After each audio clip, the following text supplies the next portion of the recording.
Belum ni aku pernah nampak Khairul Aming makan dekat tempat ni. Ni nama tempat ni tempat hidang. Kau tahu tak hidang ni? Kan kau pernah nampak kan Khairul Aming makan kat sini kan? Dia pernah promote hari tu makan kat sini. Bukan dia promote lah, dia ajak dia orang punya kawan-kawan makan dekat hidang ni.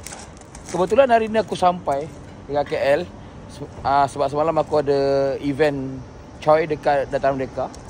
Aku nak try makan dia punya makanan dekat dalam sini. Tapi aku dibagi tempat yang agak private sikit lah kan? Bukan sebab apa pun. Sebab ni kawan aku yang dekat Penang tu, siapa tu? Abang Pink Official tu. Dia pergi bookingan tempat yang macam ni. Aduh, aku biasa-biasa makan biasa-biasa je. Apa ni lain macam ni? Tak boleh buka pula.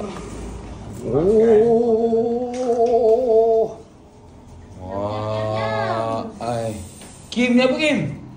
Ikan. Ikan apa? Ikan dia. Ikan talapia. Talapia sambal. Balado. Balado tu. Ni patin. Patin tempoyak. Sedut. Ikan jenahak masak Authentic one, bos. Ikan perkasa, bos. Ikan perkasa Yes, authentic one. Favorite, bos. Kau tadi makan apa? Telur goreng dengan kicap. Saya diet, bos. Okey, memandangkan telur goreng dengan kicap ni je yang kau punya tu. Okey.